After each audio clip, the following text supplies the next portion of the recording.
You fear success, and you might not even know it. I was having a deep conversation with my partner last night, and I said that I was afraid of success when it came to my content and my career. And my partner was like, wow, I never heard somebody say that they were afraid of success. To which I said 95% of people, a number I just made up, including you, are actually afraid of success in at least one area of their life or more. Fear of success manifests itself in self-sabotaging behavior, and immediately a light bulb went off. When you fear the success of having your dream body, you will overeat and under-exercise. When you fear the success of having a thriving business, you will underwork and overconsume. It's all the same thing. You're still fearful of success. You're just afraid to admit it. And me, I'm not. Because the first step of actually being able to fix something is being able to admit that there's even a problem. And I know that this is a problem that I have that I'm subconsciously working through. So in this video, I'm going to talk about why you fear success and what you can do. Because if you click this video, I know that there's some areas in your life that you feel like you want to excel in, but you're not doing it. You don't even know what's blocking you. Today, we're going to talk about it. Okay, so this is why you fear success. One of the main reasons most people fear success is because the brain fears the unknown. Your brain wants to keep you doing the exact same things that you have already been doing because those are the things that are safe and comfortable.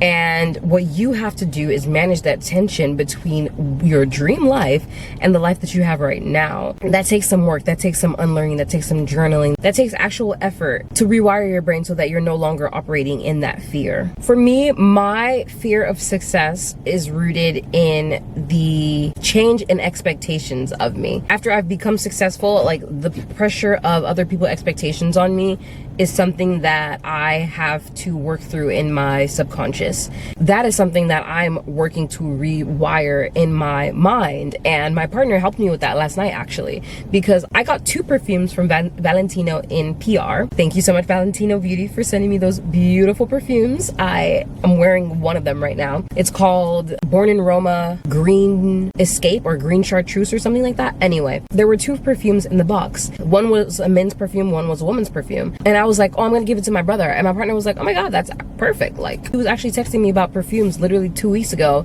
because he wanted to like elevate his cologne game and like, you know, level up a little bit. And we got my dad a cologne for his birthday. So my brother was like, oh, I want one too. So he was like doing research, whatever, like sent me pictures. I sent them to my partner, no help. And I ended up getting 2 perfumes literally 2 weeks later, and one of them were for men. So I'm like, I'm gonna give it to my brother. And my partner pointed out that the fact that I'm doing that is me like living in my success, in my abundance, and giving it away and not even thinking about it. It's just natural. And that really framed it in a way where it's like, I don't have to fear this success because if I'm giving to people, I know that I'm going to be giving from my abundance, not from my lack. I've set boundaries for myself where I don't give my energy, I don't give money when I don't have it or when I don't have enough. So I already have that boundary set in place. And I just need to realize that I am the type of person who will say no when it's not going to be good for me. That was a reframing that I needed because I was doing what I'm going to do when I'm successful, which is give in my abundance. I literally just thought, hey, I'm gonna give this to my brother. I didn't think to try to hoard it and hold it and whatever. And that was extremely profound for me. So that's what I'm working through, why I fear success. I'm gonna give you guys a few different reasons why you might fear success so that you can also work through it and find the evidence as to why this limiting belief is not actually true. Write down which of the fears most resonate with you and start to find evidence as to why it's not true. So other ways that you might fear success is that you fear outgrowing current relationships and comfort zones. That's something I had to work through. I had to get out of my comfort zone. A lot of my videos are on that. I had to make new friends. A lot of my videos are also on that. Fear of visibility and judgment, also something I had to work through. I'm literally being visible right now, and I've been judged on the internet a million and trillion and a zillion times. Subconscious beliefs of unworthiness. This is like if you feel like you're not good enough, if you feel like this doesn't happen to people like you. These are limiting beliefs that you have that I want you to find evidence of. Every single time they pop up in your brain, you need to go search for the evidence of someone who looks like you, who came from your background, who have the same type of parents or parental dynamics or whatever it is that you think is causing you to not be able to be successful, find the evidence as to why that is not true. Your fear of losing control and stability. This is something that I also had to work through. Damn, I worked through a lot of shit. No wonder I'm talking to you like this. This is also something that I had to work through because like 2 years ago, I was like super up. Like I was making lots of money in content. My partner was giving me lots of money. I was doing really well monetarily. And I feared people knowing that because I feel like there's ebbs and flows through life, and that includes finances. So when there is a ebb, I was like, oh, I don't want people to like have expectations of me because I was like doing stuff when there was a flow. Like fear of losing control or stability. If I'm doing things around people, or if I'm going to nice restaurants, or I'm treating my friends to lunches, and there comes a time that I can't do that, I fear when that time will come, I'm just gonna be like, I don't know.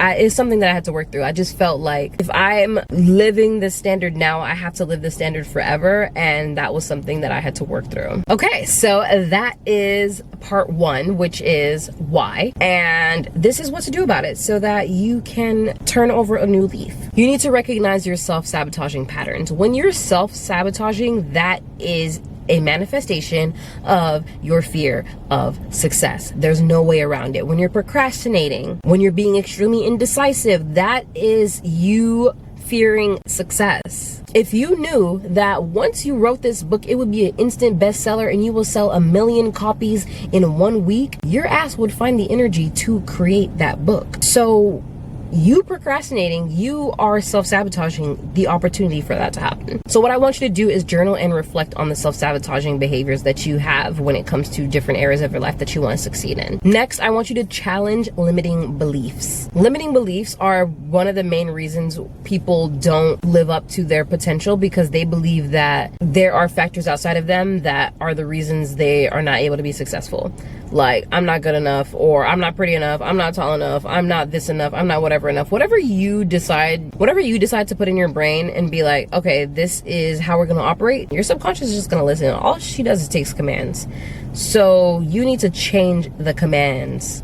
Meaning, whenever those limiting beliefs come up, you need to find evidence as to why they're not true and keep repeating that to yourself. You need to reframe those limiting beliefs. I'm going to give you some examples on how to reframe your limiting beliefs. If your limiting belief is I'm not good enough, your positive replacement will be I'm constantly improving and growing. If your limiting belief is I always mess things up, I learn from my mistakes and I keep improving. If your limiting belief is I don't have the resources to do it, I can find creative solutions with what I have. Exhibit A. If your limiting belief is I'm too shy to succeed, change it to I can build confidence with every small step. So those are a couple of things that you can do about your self-sabotaging behaviors and about your fear of success. And this last section is how to prosper. How to prosper. I want you to take small steps every single day. That's like, I need to get that branded or something. That's literally my logo of life. You already have the goal that the light is back. You already have the goal that you want to achieve in life. Take small steps every single day to get there. You don't have to do these big grandiose things in order to make progress on your goals. The progress happens on a micro level. Every single day, you do one thing that will get you closer and closer to that. And that is enough. All of your actions compound. You don't see the effects of eating a donut every single day today. You might not see it next week. You might not see it next month. You might not even see it next season. But eventually, that donut a day will create compound effects on your body. And the opposite is true. The reverse is true. You don't see the immediate results of getting 8 hours of sleep today. But eventually, that will compound and you will be much healthier than your peers who decided that they wanted to sleep 5 hours a day. So take the small steps. Concern yourself with what you need to do today to get closer to that goal. Next, you want to find evidence. My partner pointed out the evidence for me. You need to be able to do that for yourself, or have people, accountability partners around you who can find that evidence for you as well. If you want to write a book, you need to find the evidence that you're capable of writing, that you're capable of telling stories, that you're capable of keeping people engaged. And whenever you feel like self-sabotaging, remember the evidence. I have an evidence folder in my Notion because I know that whenever push comes to shove and I start to feel sad or like I'm not doing enough and none of this matters, I have the evidence. I have comments that I've gotten from amazing people who tell me that I'm doing amazing things. I use that whenever I'm feeling like I need a jolt of motivation. Lastly, don't beat yourself up when you do self-sabotage. You are working toward creating something new. And when you do something new, it's uncomfortable. You falter. You make mistakes, because that is what happened every single time you have learned something new in your entire life. From walking to driving to reading to writing, every single thing you have ever learned in your entire life, you have made mistakes at the beginning.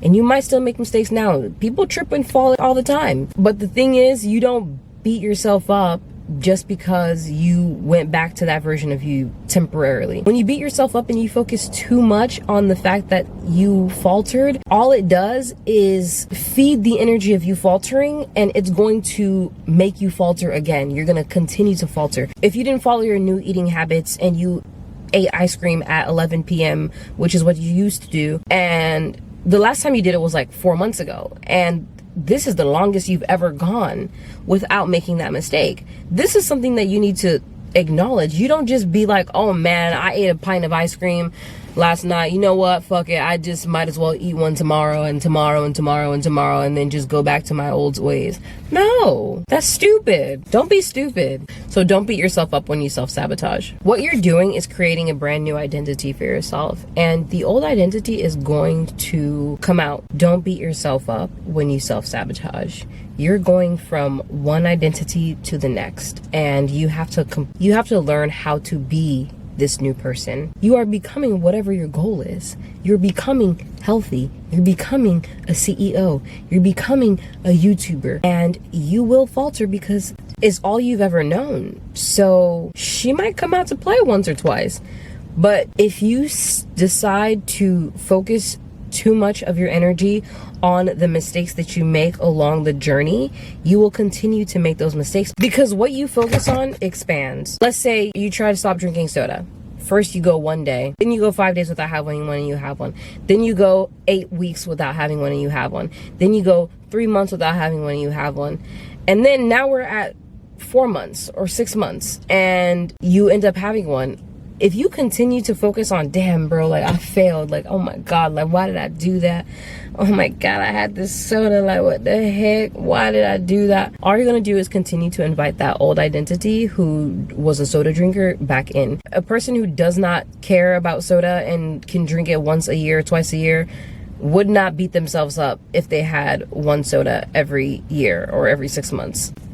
Don't beat yourself up when you self-sabotage. Forgive yourself when you self-sabotage, and promise that you will do better, and keep that promise. The only way to build confidence in yourself is to keep promises to yourself. And if you want an in-depth video on how to keep those promises to yourself, build trust with yourself, and just become a more confident person, check this video right here. If you made it this far, please subscribe to the channel and comment down below. What are you gonna do to stop sabotaging yourself? What is your plan? Let's talk about it. Bye.